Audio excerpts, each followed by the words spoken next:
Setelah dikabarkan negosiasi antara Porsche dengan Red Bull mengalami kendala pekan lalu, kemarin secara resmi pabrikan Jerman ini mengumumkan jika mereka membatalkan niat untuk masuk F1 musim 2026 bersama tim berlogo banteng tersebut. Kata sepakat rupanya mustahil untuk tercapai, dan Porsche memilih mundur karena tidak mampu memenuhi kriteria yang diinginkan Red Bull.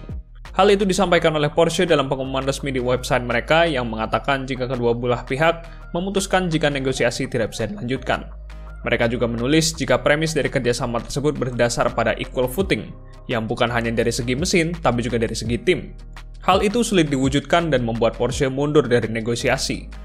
Meski opsi yang ada semakin sempit, pabrikan Jerman ini masih tertarik untuk masuk F1 pada 2026 dan akan memantau situasi untuk menentukan tim mana yang diakuisisi nanti. Penyebab utama gagalnya negosiasi Porsche dan Red Bull ini kurang lebih sama seperti yang kami jelaskan di video pekan lalu.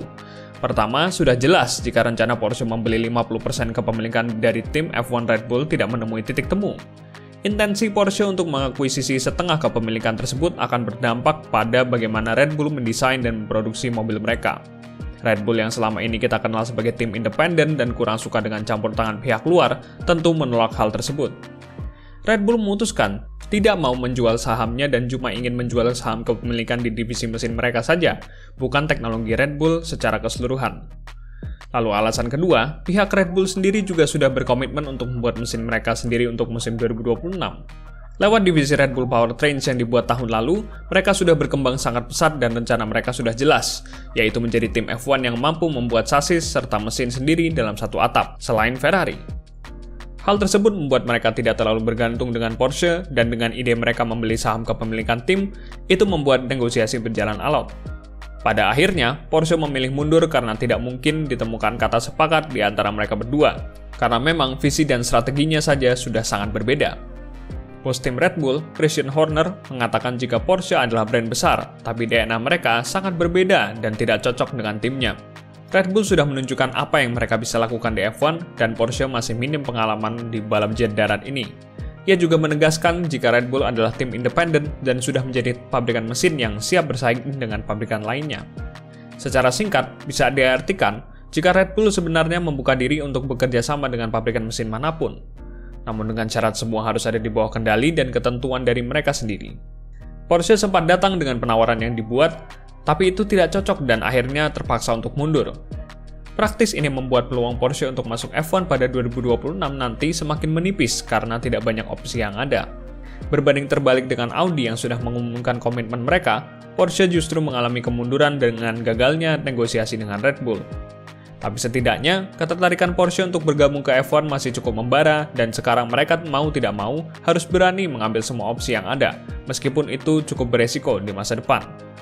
McLaren bisa dibilang mustahil untuk dibeli. Mereka sudah menegaskan jika timnya tidak dijual dan Audi saja ditolak mentah-mentah ketika berniat membeli McLaren. Porsche kemungkinan besar tidak akan mau untuk membeli Haas karena minimnya fasilitas yang mereka punya. Praktis, pilihan mereka mengerucut menjadi dua tim, yaitu Aston Martin atau Williams. Aston Martin cukup memungkinkan untuk diakuisisi dengan Lawrence Stroll yang diyakini terbuka dengan opsi kerjasama bersama Porsche ditambah dengan pembangunan fasilitas besar-besaran yang mereka lakukan saat ini. Tapi halangan terbesar adalah adanya konflik kepentingan dengan Mercedes serta Daimler yang mempunyai saham di perusahaan produsen mobil Aston Martin Lagonda. Meskipun secara pengelolaan dilakukan terpisah dari tim F1 mereka, tapi potensi konflik kepentingan tetap ada. Peluang terbesar saat ini ada pada Williams. Meski fasilitas mereka juga pas-pasan, tapi setidaknya lebih bagus ketimbang Haas dan situasi timnya lebih kondusif daripada Aston Martin atau Red Bull. Di Williams juga terdapat mantan bos Volkswagen, yaitu Jost Capito, yang bisa memuluskan negosiasi antara kedua belah pihak. Pemilik Williams, yaitu Dorilton Capital, merupakan perusahaan investasi dan mereka membeli tim ini pada tahun 2020 silam, juga merupakan sebagai program investasi. Jadi cukup terbuka bagi Dorilton untuk menjual Williams dengan harga yang lebih mahal jika Porsche benar-benar ingin mengakuisisinya untuk 2026.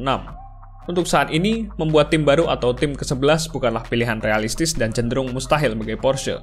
F1 tidak ingin menambah tim dan biaya yang diperlukan pastinya akan berkali-kali lipat lebih mahal.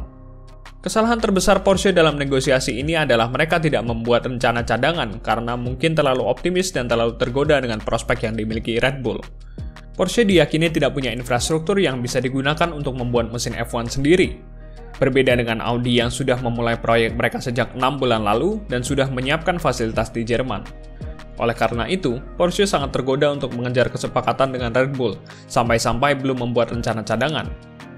Porsche dikabarkan baru memulai proyek mesin F1 mandiri mereka bulan lalu setelah melihat negosiasi yang makin sulit. Bagi Red Bull sendiri, gagalnya negosiasi Porsche ini merupakan penegasan komitmen mereka untuk 2026. Investasi besar untuk membuat mesin sendiri merupakan komitmen yang mereka ambil untuk jalan Red Bull di F1 masa depan.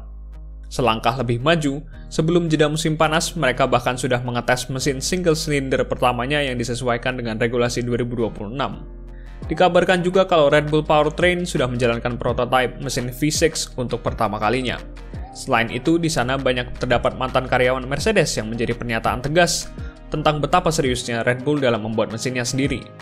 Christian Horner berkali-kali mengatakan jika tujuan utama Red Bull Powertrain dibentuk adalah untuk memberikan mereka kendali penuh serta independen dalam hal mesin yang akan mencegah mereka kembali bergantung menjadi tim customer di masa depan. Tapi seperti yang kami jelaskan di awal, mereka masih membuka diri kepada pabrikan lain jika ingin menjalin kerjasama, tapi dengan proporsi yang ditentukan oleh Red Bull. Satu pabrikan yang mungkin akan menjalin kerjasama atau lebih tepatnya adalah melanjutkan kerjasamanya dengan Red Bull adalah Honda, yang tertarik untuk comeback pada musim 2026 nanti. Tapi, gagalnya negosiasi dengan Porsche bukan berarti Honda sudah pasti comeback. Meski dengan tidak adanya Porsche bisa mempengaruhi negosiasi antara keduanya, tapi Honda sudah menentukan jalan mereka di masa depan dan baru 2 tahun lalu mereka mengumumkan pergi dari F1. Jujur kami sangat tertarik dengan prospek Red Bull yang sangat percaya diri dengan proyek F1 mesin mandiri mereka. Langkah agresif dan berani Red Bull ini akan jadi faktor kunci bagaimana masa depan F1 nantinya dan bisa dibilang kalau perang untuk musim 2026 sudah dimulai dari sekarang. Sekian video dari kami, jangan lupa beri like dan subscribe untuk konten F1 lainnya.